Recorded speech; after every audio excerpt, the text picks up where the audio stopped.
ہر اس شخص کو اپنی زندگی سے اٹھا کر باہر پھینک دیں جو آپ کے ذہنی سکون کے لیے خطرہ ہے۔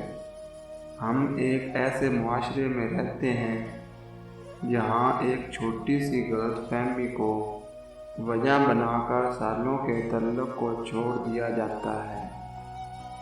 کبھی کبھی گھٹن اتنی بڑھ جاتی ہے کہ دل چاہتا ہے وہاں جا کر بسا جائے جہاں کسی انسان کا نام و نشان تک نہ ہو۔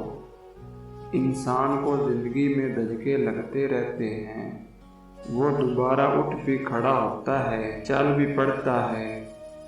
جانتے ہیں انسان کب دوبارہ اٹھنے کے قابل نہیں رہتا؟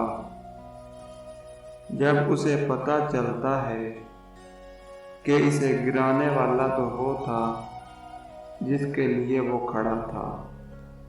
ہر وہ شخص جھوٹا ہے جو کہتا ہے کہ وہ حسن سے متاثر نہیں ہوتا۔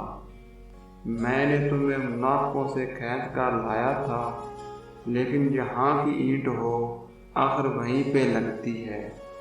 4 دن عزیز رکھ کر پھر ہمیشہ کے لیے ذہنی مریض بنا کر چھوڑ جاتے ہیں لوگ۔ گھر کی چٹائی ہسپتال کے بیڈ سے بہتر ہے اور رزق کی تنگی سانس کی تنگی سے بہتر ہے، لہذا ہمیشہ اللہ پاک کا شکر ادا کیجیے۔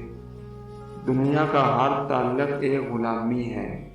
آپ جتنے زیادہ تنہا ہیں اتنے ہی زیادہ آزاد ہیں۔ اگر عورت 2 کام کرے تو مرد دوسری عورت کو دیکھنا تو دور سوچنا بھی چھوڑ جاتا ہے، اسے عزت دیتی ہو، مرد کی دکھتی رگ کا پتہ جانتی ہو۔ ایک انسان نے دوسرے انسان سے پوچھا، بھائی آپ نے زندگی میں پہلا جھوٹ کب بولا؟ دوسرے نے جواب دیا، جس دن میں نے یہ اعلان کیا کہ میں ہمیشہ سچ بولتا ہوں۔